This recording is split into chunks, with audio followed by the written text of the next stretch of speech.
मस्ती से बच्चों की कभी कोई हानि नहीं हो सकती। बच्चों की भी भ्रांति है और तेरी भी भ्रांति है। गैर मस्ती से हानि होती। मस्ती से तो बच्चे भी धीरे धीरे मस्त होना सीख जाएंगे। तू मस्त रहेगी, गाएगी, गुनगुनाएगी, नाचेगी, कैसे इससे हानि होगी? हां, लेकिन मैं तेरा प्रश्न समझा, तेरे बच्चों का भाव भी समझा। तू जितना ध्यान बच्चों को देती रही होगी उतना अब नहीं दे पाएगी, और बच्चों के अहंकार को चोट लगती। बच्चे ध्यान मांगते। ध्यान की मांग अहंकार की मांग है, इसे समझ लेना। ध्यान की मांग अहंकार की बड़ी अनिवार्य जरूरत है। इसके बिना अहंकार जी ही नहीं सकता। यह अहंकार का भोजन है। इसलिए तुम्हें अगर बहुत लोग तुम्हारे प्रति ध्यान दें तो अच्छा लगता है। तुम आओ और कोई ध्यान ही ना दे, तुम आओ और चले जाओ, कोई जयराम जी भी ना करे, राह से गुजरो और कोई देखे भी ना तुम्हारी तरफ, आदमी तो आदमी, कुत्ते भी ना भौंके, तो तुम बड़े उदास हो जाओगे, तुम बड़े हताश हो जाओगे कि हुआ क्या है, कुछ तो हो। इसलिए तो लोग कहते हैं कि अगर नाम ना हो तो कोई हर्ज नहीं, बदनामी हो जाए मगर कुछ तो हो। बदनामी भी होगी तो कुछ नाम तो होगा, लोग चर्चा तो करेंगे। लोग चाहते हैं चर्चित हों, ध्यान दिया जाए। इसलिए तो राजनीति की इतनी पकड़ है दुनिया में। राजनीति का इतना बल क्या है, आकर्षण क्या है? राजनीतिक को मिल क्या जाता है? हजारों लाखों लोगों का ध्यान मिल जाता है, उससे अहंकार की तृप्ति होती। इतने लोग मेरी तरफ देख रहे हैं, मैं प्रधानमंत्री, मैं राष्ट्रपति, इतने लोग मेरी तरफ देख रहे हैं, मैं कुछ खास। छोटे बच्चों में ही ये यात्रा शुरू हो जाती। तुमने देखा होगा, घर में मेहमान आए और बच्चों को तुम कह दो कि जरा शांत रहना, घर में मेहमान आ रहे हैं। जो बच्चे अभी शांत ही थे वो भी अशांत हो जाते। मेहमान आए नहीं कि बच्चों ने उपद्रव शुरू किए नहीं। कोई आके खड़ा हो जाएगा, कहेगा मुझे भूख लगी, कोई कहेगा मुझे प्यास लगी, बच्चे लड़ने लगेंगे। वो मेहमानों का ध्यान आकर्षित कर रहे हैं। वो ये कह रहे हैं कि सारा ध्यान तुम ही लिए ले रहे हो, हम भी हैं यहां। वो घोषणा कर रहे हैं अपने होने की। वो ये कह रहे हैं कि ऐसा ना समझा जाए कि हम नहीं। वो पैर पटक पटक के घोषणा करेंगे, वो सामान तोड़ देंगे, आवाज करेंगे, चीजें गिराएंगे, लड़ेंगे, झगड़ेंगे। राजनीति शुरू हो गई। यही तो लोग हैं जो कल मोरारजी देसाई बनेंगे, इत्यादि इत्यादि। ये यही लोग हैं। यहीं से राजनीति शुरू हो गई। बच्चे ने एक मांग शुरू कर दी कि मेरी तरफ ध्यान दो, और बच्चा ये जानता है कि जब घर में मेहमान आ गए हैं तो ध्यान जल्दी मिलेगा, क्योंकि मेहमान क्या कहेंगे।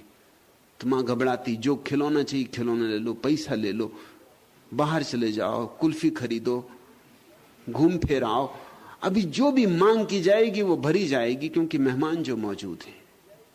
अभी मेहमानों के सामने मां इतना उपद्रव बर्दाश्त नहीं कर सकेगी, किसी तरह खुशामद करेगी बच्चों की। मेहमानों के चले जाने पर तो बच्चे भली भांति जानते हैं कि पिटाई हो जाएगी। बच्चों को लेकर तुम बाजार चले जाओ, वो सड़क पर अड़ के खड़े हो जाएंगे जो घर में कभी नहीं अड़े थे, कि यह तो खरीदना ही है। वो जानते हैं कि अभी बाजार है, भीड़ है। यहां मां के अहंकार को या पिता के अहंकार को भी वो दांव पे लगा रहे हैं। वो ये कह रहे हैं कि अब तुम्हें भी अपना अहंकार बचाना हो तो खरीद ही लो, नहीं तो लोग क्या कहेंगे। इतने लोग ध्यान दे रहे हैं। तुम बच्चे को दुकान पर ले जाओ, दुकानदार तुमसे भी ज्यादा ध्यान बच्चे को देता है, क्योंकि बच्चा अगर लेने को राजी हो गया तो तुम्हारी प्रतिष्ठा दांव पर है।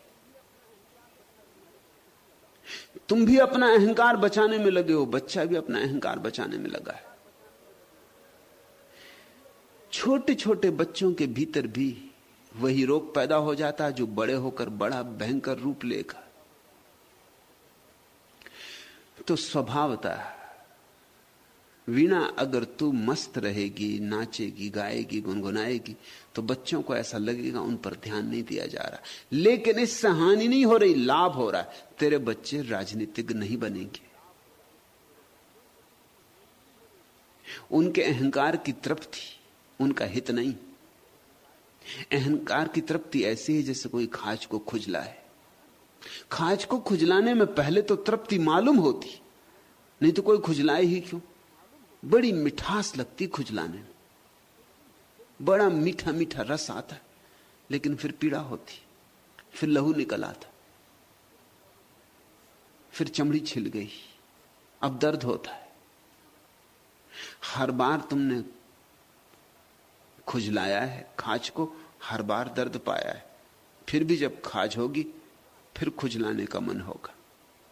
अहंकार खाज जैसा है, उसको खुजलाने से पहले तो मिठास मिलती, पीछे बहुत कष्ट होता है। इसलिए तेरे बच्चों को अभी शुरू शुरू में तो कष्ट होगा तेरी मस्ती से, क्योंकि उनकी तरफ ध्यान कम हो जाएगा, लेकिन अंततः हानि नहीं होगी। जरा भी सोचना मत कि अन्याय हो रहा है, न्याय हो रहा है। धीरे धीरे बच्चे भी देखेंगे कि तुझे कुछ मिल गया है, धीरे धीरे उन्हें भी समझ में आएगा। और बच्चों की समझ बहुत साफ होती, क्योंकि निर्दोष होती। अभी आंखों पे पर्दे नहीं होते, अभी सिद्धांतों का जाल नहीं होता, अभी शास्त्रों की गर्द नहीं होती, अभी बच्चों का परिप्रेक्ष्य बिल्कुल शुद्ध होता है, अभी उनकी आंख सीधा सीधा देखती, अभी वे इर्छे तिरछे नहीं जाते।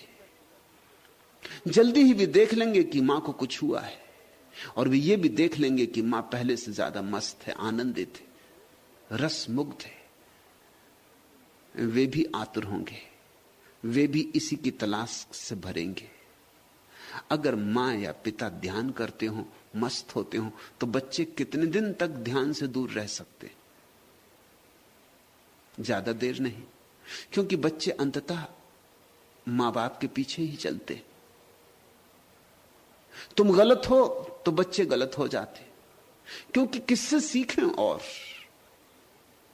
तुमसे ही सीखते। अगर तुम आनंदित हो तो बच्चे भी आनंदित होना सीखेंगे। शायद शुरू शुरू में अड़चन होगी, क्योंकि पुरानी आदत बन गई होगी उनकी, तू अब तक उनकी काफी खुशामद करती रही होगी। जरा उन्होंने मैं तू किया और तू उन पर ध्यान देती रही होगी। अब तेरा ध्यान कहीं और बह रहा है, अब बच्चों पर तेरा उतना ध्यान नहीं होगा। तो पुरानी आदत के कारण उन्हें अड़चन होगी, मगर ये सिर्फ आदत के कारण अड़चन हो रही, इसकी चिंता मत लेना। इसके कारण अपनी मस्ती में खलल मत डालना। तेरी मस्ती से उन्हें जितना लाभ होगा, तेरे ध्यान देने से नहीं होने वाला है, क्योंकि मस्ती उनके लिए अमृत हो जाएगी। अगर बच्चा अपने मां और पिता की मस्ती की प्रतिमा अपने भीतर रख सके, तो आज नहीं कल वह भी मस्त होगा। उसके पीछे वह प्रतिमा घूमती रहेगी, उसका पीछा करेगी। उसे लगता रहेगा कि जब तक ऐसी मस्ती मुझे ना मिल जाए तब तक कुछ कमी है, जिंदगी में कुछ चूका हुआ है। मेरी मां तो मस्त थी। अभी बच्चों को यह पता ही नहीं चलता कि उनकी जिंदगी में कुछ चूक रहा है, क्योंकि उनकी मां भी ऐसी परेशान थी, उनके पिता भी ऐसे परेशान थे। उनके मां भी लड़ रही थी, उनके पिता भी लड़ रहे थे, घर में कलह ही कलह थी, वो भी लड़ेंगे। हर लड़की अपनी मां को दोहराएगी, हर बेटा अपने बाप को दोहराएगा। और जब वे लड़ेंगे, तुम जरा चौंक के देखना।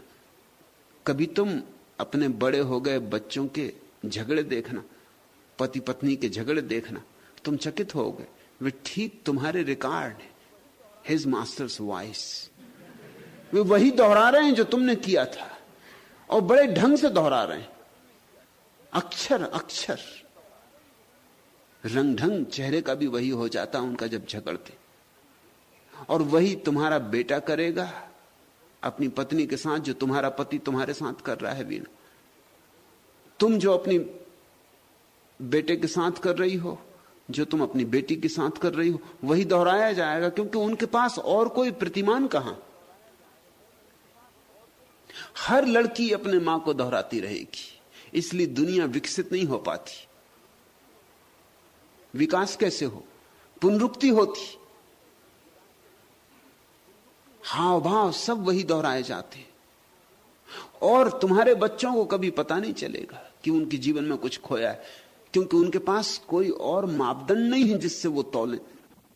वो देखेंगे इसी तरह हमारी मां थी परेशान, उसी तरह हम परेशान हैं, इसी तरह हमारी मां लड़ रही थी, उसी तरह हम लड़ रहे हैं, इसी तरह हमारी मां कर रही थी, उसी तरह हम कर रहे हैं।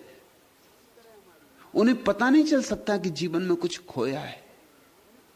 उन्होंने जाना ही नहीं कोई मस्त आह्लादित जीवन, उन्होंने कोई झलक ही नहीं देखी जब फूल खिले हो। उन्होंने कांटे ही जाने, कांटे ही उनको चुभ रहे हैं। यही भाग्य है, ऐसा मानकर वे जी लेंगे। वीणा, तेरे बच्चे सौभाग्यशाली, सबके बच्चे इतने सौभाग्यशाली होने चाहिए कि उनके माता पिता के जीवन में धन, पद, परिवार से ज्यादा कुछ हो। उनके माता पिता के जीवन में परमात्मा की थोड़ी सी झलक हो, बूंद ही सही, वही झलक उनको पकड़ ले, तो वे तृप्त ना हो सकेंगे साधारण जीवन से। फिर उन्हें कितना ही धन मिल जाए और कितना ही पद मिल जाए, उनके पीछे कोई कचोटता ही रहेगा कि अभी वह बूंद नहीं मिली जो मेरी मां की आंखों में थी, अभी वह मस्ती मुझे नहीं मिली। पाना है उसे, पाना ही होगा, नहीं तो जीवन अकारथ गया, नहीं तो जीवन में कोई अर्थ नहीं है। वह काव्य मुझे मालूम नहीं हो रहा है, तो जरूर कहीं कोई कमी रह गई, कोई तलाश करनी है, कोई खोज करनी। और अगर जैसा वीणा तेरे और तेरे पति के बीच एक रसधार निर्मित हो रही, यह भी तेरे बच्चे देख सके, तो वे भी इस रसधार को अपने जीवन में दोहराएंगे, अपने संबंधों में दोहराएंगे। इसलिए भी मैं कहता हूं कोई सन्यासी घर छोड़ के ना जाए।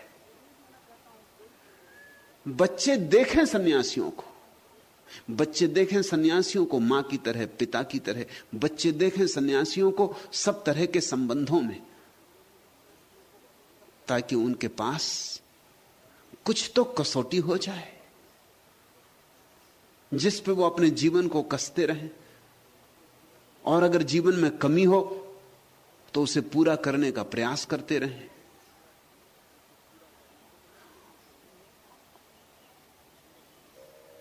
तेरा भाव मैं समझा भी ना,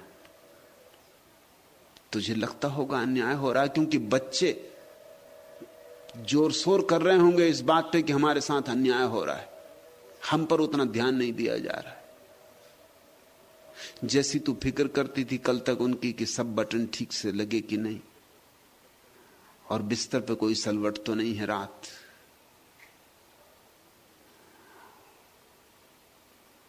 बच्चे के कपड़े सब साफ सुथरे हैं या नहीं, उसकी किताबें तो नहीं फट गई हैं, घर बैठ के उसने स्कूल से लाया हुआ काम पूरा किया है या नहीं किया है, इस सब पर तेरा ध्यान कम होता जाएगा। तो बच्चों को लगेगा कि उनके अहंकार की तृप्ति नहीं हो रही, इससे पीड़ा होगी, वे शिकायत भी करेंगे, वे तेरे खिलाफ मोर्चा भी खड़ा करेंगे, वे सब संग्रहित हो जाएंगे, इकट्ठे हो जाएंगे, वे सब कहेंगे हमारे साथ अन्याय हो रहा है। मगर मैं तुझसे कहता हूं कि अगर तेरी मस्ती बरसती रही तो अन्याय नहीं हो रहा, न्याय हो रहा है। जल्दी ही वे समझ लेंगे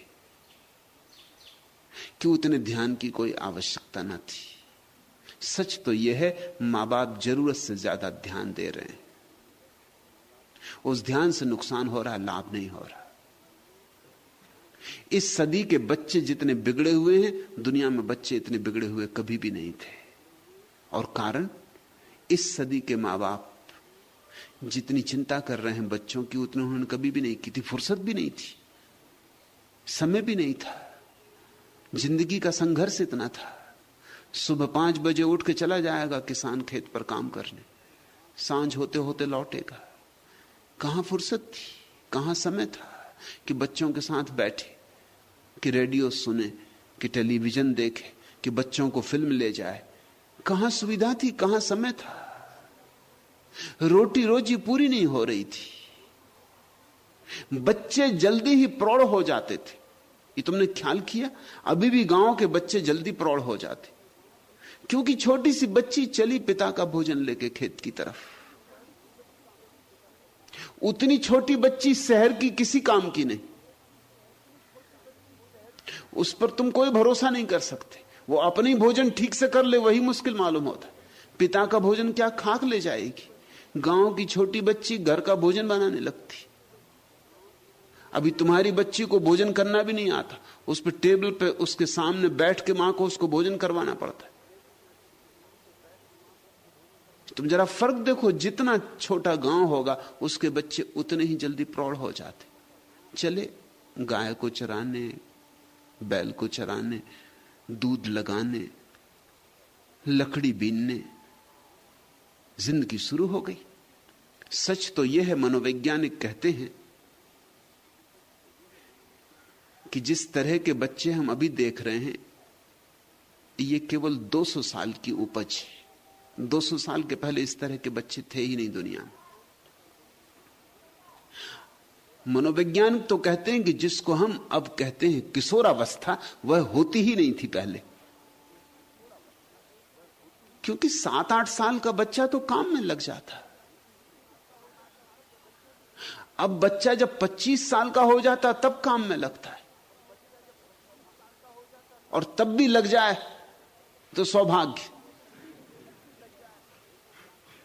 क्योंकि एक तो 25 साल बिना काम करने की आदत, 25 साल मुफ्तखोरी करने की आदत, 25 साल तक मां बाप के ऊपर निर्भर रहने की आदत। कोई लंबा छोटा समय नहीं, लंबा समय 25 साल।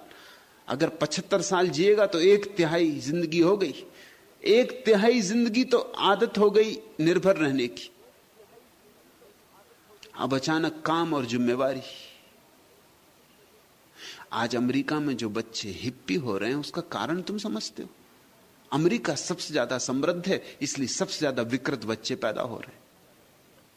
समृद्ध होने के कारण जरूर से ज्यादा ध्यान दिया जा रहा बच्चों पर। बच्चों को साइकिल ही नहीं चाहिए, कार भी चाहिए। छोटे छोटे बच्चे कार चला रहे हैं। सबसे ज्यादा दुर्घटनाएं उन्हीं से होती। सबसे ज्यादा कार की दुर्घटनाएं 18 वर्ष से लेकर 25 वर्ष के बीच के लड़के करते, लड़कियां करती।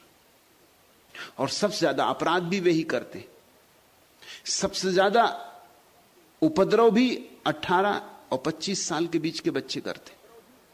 खाली है, ताकत हाथ में आ गई, काम कुछ है नहीं। यूनिवर्सिटी में आग लगाओ, फर्नीचर तोड़ दो, खिड़कियों के कांच तोड़ दो, कुछ तो करना होगा। ये तुम कल्पना नहीं कर सकते थे, क्योंकि 25 साल का पुराने जमाने का आदमी तो बड़ा प्रौढ़ होता था। क्योंकि 7-8 साल का होता तब तो काम में लग जाता है, और भी गरीब घर का होता तो और भी पहले काम में लग जाता। जिम्मेदारियां सिर पे आती तो अनुभव आता, अनुभव आता तो समझ आती। 25 साल का होते होते तो जीवन का इतना अनुभव हो जाता था कि वो इस तरह की मूर्खताएं कर सकता था जो आज के लड़के और लड़कियां कर रहे हैं। असंभव। उसमें एक गुरु गंभीरता आ जाती थी, उसे जीवन का एक पाठ मिल गया होता था। आज हम सोचते हैं बच्चों को हम शिक्षा दे रहे हैं, लेकिन जीवन के पाठ से हम उनको वंचित रख रहे हैं, और उनका इतनी फिक्र हम कर रहे हैं कि ना वो अपना पजामा का नाड़ा बांध सकते हैं, वो भी मां बांध रही। अब मैं सोचता हूं वीणा की तस्वीर के बांध रही बच्चों के नाड़े। अब भजन भी गा रही होगी तो नाड़ा खुल जाता होगा, नहीं बनता होगा। बच्चे को नाराजगी आती होगी कि ये बात क्या है। पहले नाड़ा बिल्कुल ठीक बनता था, अब रास्ते में खुल जाता है। मां ध्यान नहीं दे रही ठीक से। बच्चों के बस्ते उनका सामान तू रख रही होगी, अब उनको खुद रखना पड़ रहा होगा। उनको खाना खिलाने के लिए टेबल पे बैठ रही होगी, खाना खा। बच्चे रो रहे हैं आज के, किस लिए रो रहे हैं पूछो उनसे। पुराने जमाने के बच्चे रोते थे कि भोजन चाहिए। आजकल के बच्चे रो रहे हैं कि उनको मां भोजन करा रही, वो उन्हें भोजन नहीं करना, आंसू टपक रहे हैं, और मां सामने बैठी कि भोजन करो, उन्हें भोजन नहीं करना, या उन्हें यह भोजन नहीं करना, उन्हें आज कुछ और चाहिए। कि आज वो जाना चाहते हैं कॉफी हाउस, इडली डोसा या कुछ और। उन पर ध्यान, उनको 24 घंटे ध्यान चाहिए, और इस ध्यान से कुछ लाभ नहीं होने वाला उनको। ये जो जिस लड़के को 25 साल तक उसकी मां ने ध्यान किया है और ध्यान दिया है और हर तरह से उसकी फिक्र की, ये कल विवाहित होकर अपनी पत्नी से भी यही अपेक्षा करेगा और उपद्रव शुरू होगा, क्योंकि उसकी भी फिक्र की गई है।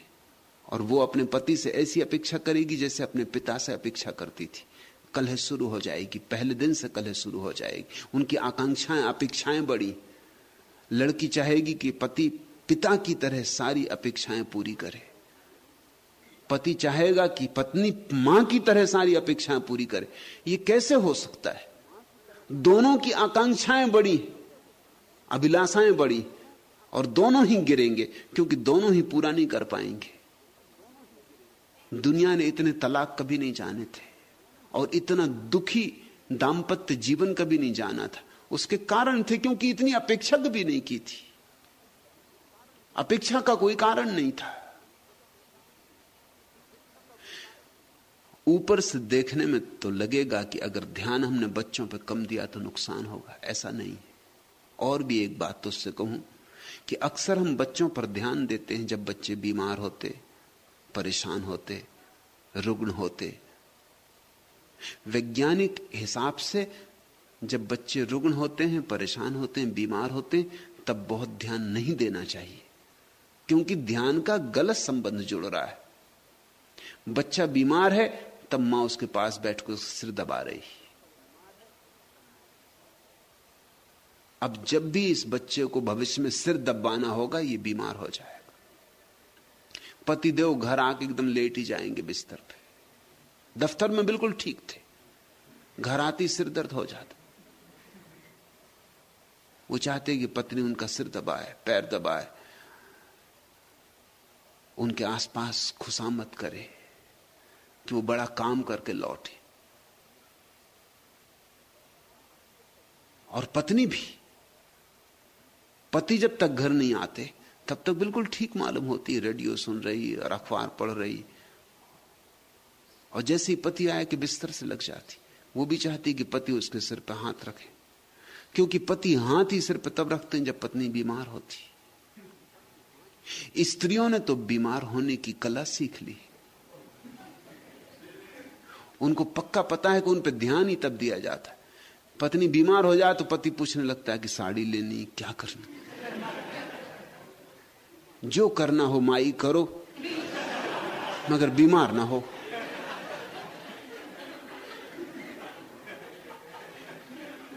पत्नी भी जानती है कि जब बीमार हो तभी पति ध्यान देता, नहीं तो पति अपना अखबार पढ़ता है, ध्यान देने की फुर्सत कहां है। वो आते ही से अपने पैर फैला के अखबार की ओर में हो जाता। अखबार ओट है, वो बचने का उपाय है। पति आते से अखबार खोल लेता है, पत्नी इत्यादि सब उस तरफ छूट गए, झंझट मिठी। अब वो एक ही अखबार को कई दफे पढ़ता। मैं एक घर में मेहमान था, मैंने देखा कि वो सज्जन सुबह भी उसी अखबार को पढ़ रहे, दोपहर भी उसी को पढ़ रहे, शाम को भी जब पढ़ने लगे मैंने कहा सुनो, तुम शुरू से लेकर आखिर तक कई बार पढ़ चुके। वो भी थोड़े चौंके एकदम। उन्होंने कहा आप ठीक कहते, मगर ये मेरी रोज की आदत, क्योंकि यही बचने का उपाय है। मैं अखबार पढ़ता रहता हूं, पत्नी कुछ भी कहती तो मैं ऐसा दिखाता रहता हूं मैं सुन ही नहीं रहा हूं, क्योंकि सुनो कि झंझट, सुना कि जेब पे हमला।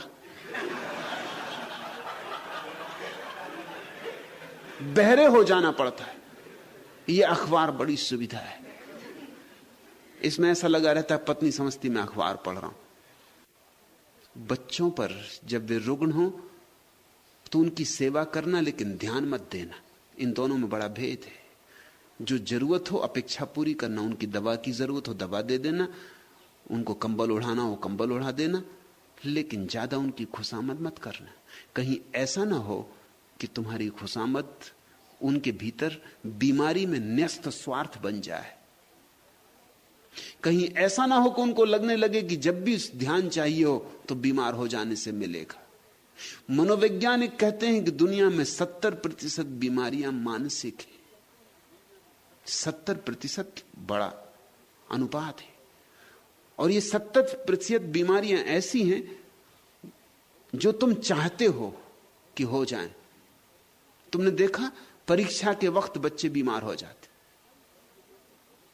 परीक्षा के वक्त सारी दुनिया में बच्चों की बीमारियां एकदम बढ़ जाती, क्योंकि बीमारी सुगम उपाय है बचने का। परीक्षा देने की जरूरत नहीं, बीमार है। या अगर देनी भी पड़ी परीक्षा और पास ना हुए तो भी कोई ये नहीं कह सकता कि कोई हमारी भूल हुई, बीमार थे। या अगर तृतीय श्रेणी में आए तो भी चलेगा, क्योंकि बीमार थे, क्या कर सकते हो। ये तो बीमारी बड़ी तरकीब बन गई। और इस आदमी ने बीमारी के साथ संबंध जोड़ लिया स्वास्थ्य की बजाय। मेरी अपनी देशना तो यही है कि जब बच्चे स्वस्थ हों, चाहो तो उन पर थोड़ा ज्यादा ध्यान दे देना, मगर जब बीमार हो तो ज्यादा ध्यान मत देना। ध्यान को स्वास्थ्य से जुड़ने दो। जब बच्चे मस्त हों, आनंदित हों, उनको गले लगा लेना, लेकिन जब बीमार हो तब कंबल उड़ा के उनको सुला देना। ये कठोर मालूम पड़ेगा, ऊपर से तो कठोर साफ ही लग रहा है, लगेगा कि मैं कोई उल्टी बातें सिखा रहा हूं। ऐसे में उल्टी ही बातें सिखाता हूं। लेकिन जब बच्चा बीमार हो तब उसे कंबल उड़ा के सुला देना, दवा पिला देना, बस ऐसे जैसे नर्स करती। उस वक्त मात्र तो मत दिखलाना। सुविधा हो तो नर्स ही रख देना, वो ज्यादा अच्छा। लेकिन जब बच्चा प्रसन्न हो, आनंदित हो, तो कभी उसे गले भी लगाना, उसका हाथ में हाथ लेके नाचना भी। उसका स्वास्थ्य में रस जोड़ो, ताकि जिंदगी भर उसका रस स्वास्थ्य में रहे, बीमारी में ना हो जाए। दुनिया की 70% बीमारियां समाप्त हो सकती हैं अगर हम बच्चों का संबंध स्वास्थ्य से जोड़ दें। तो वीणा, तू चिंता मत कर, तू मस्त रहे। और इतना मैं जानता हूं कि जो मस्ती ध्यान की तुझे आ रही है, वह मस्ती ऐसी नहीं है कि उपेक्षा कर सकेगी तू बच्चों की। क्योंकि ध्यान की मस्ती में प्रेम बढ़ता है, घटता नहीं, इसलिए उपेक्षा तो होने ही वाली नहीं। हां, जो व्यर्थ की चिंता थी वो कट जाएगी, जो जरूरी है वह निश्चित पूरा होता रहेगा। शायद तू जितना ध्यान देती थी उसमें से 90% बेकार रहा हो, जो कि घातक था। और मां बाप इतना ध्यान बच्चों की तरफ क्यों देते हैं, इसका भी तुमने कभी विचार किया? मनस्विद कहते हैं अपराध के कारण। चौंकोगे तुम। मां बाप को यह लगता रहता है कि बच्चों के लिए हमें जो करना चाहिए हम नहीं कर पा रहे। ये इससे अपराध भाव पैदा होता है, गिल्ट पैदा होती कि देखो बगल के पड़ोसी ने तो बच्चे के लिए कार ले दी और हमारा बच्चा अभी भी एक फटीचर साइकिल पे ही चल रहा है। हम नहीं कर पा रहे जो हमें करना चाहिए बेटे के लिए। तब क्या करें? तो कम से कम उसकी खुशामद तो कर ही सकते, उसके ऊपर ज्यादा ध्यान तो दे ही सकते, अतिशय रूप से उसकी चिंता तो कर ही सकते। इतना तो किया जा सकता है, ये पूर्ति है। लेकिन कोई इस तरह की पूर्ति से लाभ होने वाला नहीं है। और चूंकि हम सच में प्रेम नहीं करते बच्चों को, इसलिए भी अपराध भाव मालूम होता है। तो उस अपराध को छिपाने के लिए हम बच्चों के लिए खिलौने लाएंगे, आइसक्रीम लाएंगे, उन बच्चों को हम बिगाड़ेंगे।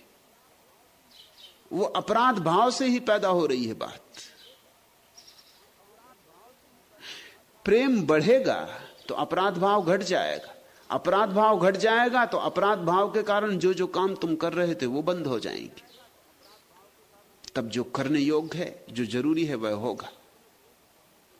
और इतना मैं जानता हूं कि ध्यान से जो मस्ती आती है, वह मस्ती एक अर्थ में बेहोशी लाती और एक अर्थ में होश भी लाती। वह मस्ती बड़ी विरोधाभासी, होश और बेहोश एक साथ बढ़ता है। और वीणा के संबंध में मैं निश्चिंत होकर कह सकता हूं कि दोनों एक साथ बढ़ रहे हैं, इसलिए कोई भय का कारण नहीं। और तूने ये भी पूछा, यह समझने पर भी उनको समग्रता से प्यार नहीं कर पाती। इस संसार में समग्रता से प्यार तो किसी से भी नहीं किया जा सकता। नहीं तो फिर परमात्मा से क्या करोगे? फिर तो परमात्मा के लिए कुछ भी ना बचेगा। इस जगत में 1% से लेकर 99% तक प्यार किया जा सकता है, लेकिन 100% प्यार इस जगत में किसी से नहीं किया जा सकता। वह तो सिर्फ परमात्मा का अधिकार है, वह तो उसका हक है, वह तो हमें उसी को देना होगा। गुरु से भी 99% प्यार हो सकता है, प्रीति हो सकती है, 100% नहीं। वह पराकाष्ठा है इस संसार में। जो शिष्य गुरु के प्रति अनुभव करता है वह पराकाष्ठा है प्रेम की। 99%, 1% बचा रह जाता है। वह 1% तो परमात्मा के लिए समर्पित होगा। परमात्मा के साथ ही हम समग्र रूपेण एक हो सकते हैं। इसलिए इस तरह के असंभव आदर्श मत बना लेना कि बच्चों के साथ समग्र प्रेम नहीं हो रहा, हो ही नहीं सकता।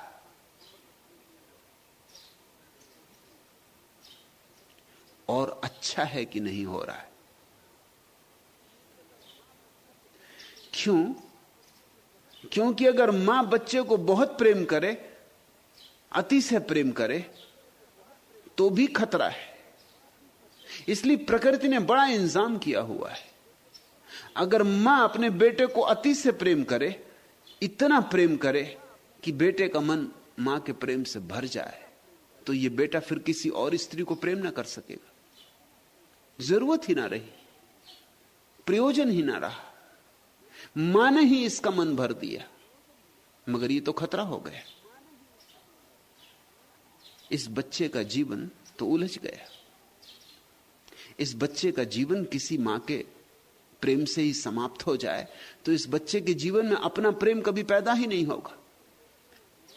इसलिए तुम देखते हो, मां जितना बच्चे को प्रेम करती, बच्चा उतना प्रेम मां को नहीं कर सकता। यह स्वाभाविक है, क्योंकि बच्चे को किसी और को प्रेम करना, आगे यात्रा जानी है जीवन की, पीछे नहीं जानी।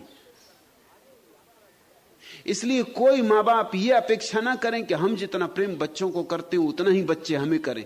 अगर उतना ही प्रेम बच्चे तुम्हें करेंगे तो फिर अपने बच्चों को क्या करेंगे? तुम अपने बच्चों को प्रेम कर रहे हो, कभी तुमने ख्याल किया कि इतना प्रेम तुमने अपने मां बाप को किया था? तब तुम्हें समझ में आ जाएगी बात। वीणा अपने बच्चों को प्रेम कर रही, इतना प्रेम कभी अपने मां बाप को किया था? इतना प्रेम? लेकिन तुम्हारे मां बाप ने इतना ही प्रेम तुम्हें किया था। ये तो गंगा आगे बहेगी। मां बाप बच्चों को करेंगे, बच्चे अपने बच्चों को करेंगे, उनके बच्चे उनके बच्चों को करेंगे। ऐसे जीवन आगे जाएगा। नहीं तो पीछे की तरफ जीवन जाने लगे तो घातक हो जाएगा।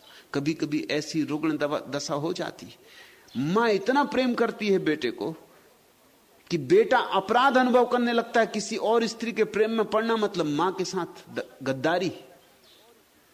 ऐसी माताएं हैं जो समझती हैं कि गद्दारी। इसलिए तो सास और बहू में कलह बनी रहती। सास बहू की कलह सारी दुनिया में चलती। उस कलह के पीछे बड़े कारण, वह सामान्य मामला नहीं, वो किसी एक स्त्री का मामला नहीं, वो सारी सास और बहुओं का मामला है। क्यों? क्योंकि सास ने अपने बेटे को प्रेम किया था, इतना प्रेम किया था, और आज ये बेटा गद्दार हो गया। ये आज उसकी नहीं सुनता, एक अजनबी औरत की सुनता है। मां जिस बेटे को बनाने में 25 साल लगाती है, बुद्धिमान बनाने में 25 साल, उसको कोई स्त्री 5 मिनट में बुद्धू बना देती। अब मां को चोट ना लगे तो और क्या हो। और ये सज्जन चले, ये अपनी पत्नी की सुनते हैं। अब अगर मां और पत्नी के बीच विरोध हो तो ये पत्नी की सुनेंगे। पत्नी की सुननी भी चाहिए, क्योंकि इसी तरह जीवन आगे जाएगा। इसमें कुछ अनहोना नहीं हो रहा है, लेकिन मां की अपेक्षा गलत है, मां की आकांक्षा गलत है। मां बच्चे को बुरी तरह घेर लेना चाहती, कुछ बच्चे घिर जाते। जो बच्चे अपने मां के प्रति बहुत प्रेम से घिर जाते, वो किसी स्त्री को प्रेम नहीं कर पाते, उनका जीवन बड़ा उदास हो जाता है। और भी कई तरह के उपद्रव उनके जीवन में होंगे।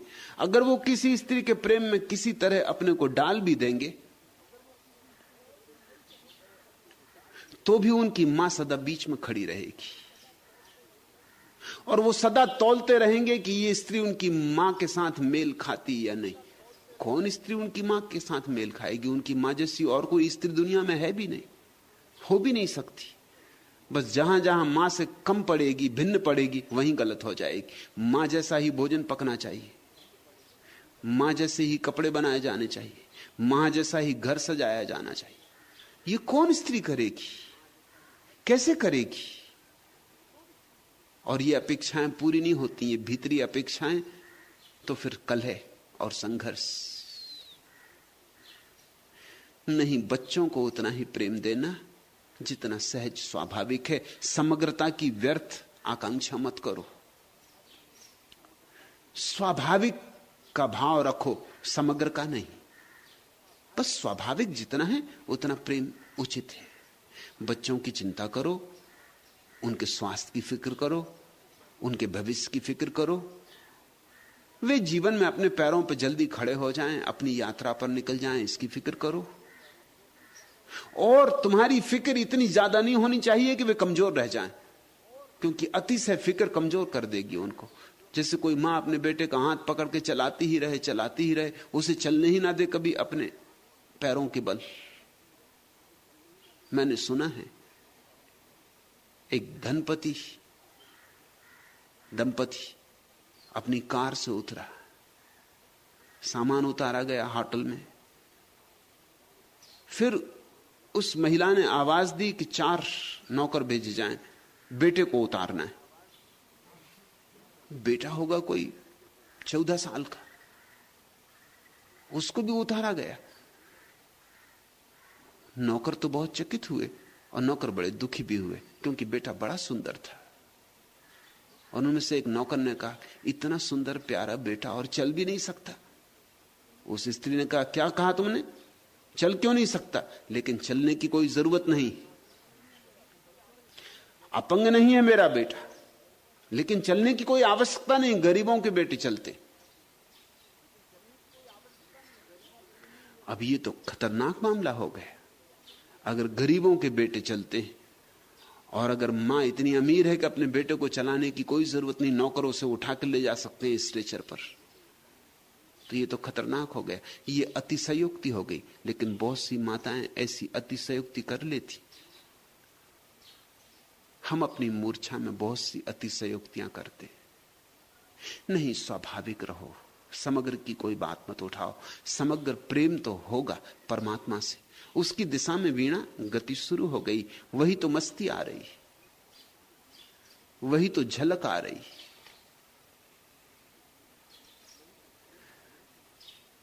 लेकिन मेरी बातों का अर्थ ऐसा मत समझ लेना कि मैं कह रहा हूं बच्चों के प्रति कठोर हो जाओ। जीवन में बड़ा संतुलन रखना जरूरी है, न तो अति प्रेम न उपेक्षा, मध्य। और जो मध्य को खोज लेता है उसे जीवन की कुंजी मिल जाती। जैसे नट चलता है रस्सी पर, ठीक मध्य में संभाल के अपने को, कभी थोड़ा बायां झुकता, कभी थोड़ा दायां, लेकिन दायां झुकता है इसलिए कि बाएं गिर ना जाए, बाएं झुकता है इसलिए कि दाएं गिर ना जाए। बस झुक के अपने संतुलन को बना लेता है और बीच में चलता जाता है। ऐसे ही जीवन में प्रत्येक व्यक्ति को मध्य को संभालना चाहिए। बुद्ध ने कहा है मध्यम निकाय है, बीच में जो चलना सीख ले वह सत्य तक पहुंच जाता है। जीवन की हर प्रक्रिया में बीच में चलना सीखो। ठीक मध्य में होना स्वर्ण सूत्र है। न तो अति प्रेम में पड़ जाना, क्योंकि अति मिठास सड़ान पैदा कर देगी। न अति उदास हो जाना, क्योंकि अति कड़वाहट हानिकर हो जाएगी, हिंसा हो जाएगी। और यह संतुलन प्रत्येक व्यक्ति को अपने ही ढंग से खोजना होता है। इसके लिए कोई बंधे हुए सूत्र नहीं दिए जा सकते। मैं नहीं कह सकता कि ठीक बंधा हुआ ऐसा सूत्र, क्योंकि हर स्थिति में यह संतुलन अलग अलग होगा। किसी दिन बच्चा बीमार है, उस दिन थोड़ा बायां झुकना होगा। किसी दिन बच्चा प्रसन्न है, उस दिन थोड़ा दायां झुकना होगा। किसी दिन बच्चे की जरूरत कुछ और है, किसी दिन जरूरत नहीं है। प्रतिदिन प्रतिपल जरूरतें बदलती, और जरूरतों के बदलने के साथ व्यक्ति को सम्यक रूपेण बदलते रहना चाहिए। इसको ही मैं सम्यक प्रेम कहता हूं। इसका ही ध्यान रखो कि बच्चे का हित हो सके, कल्याण हो सके।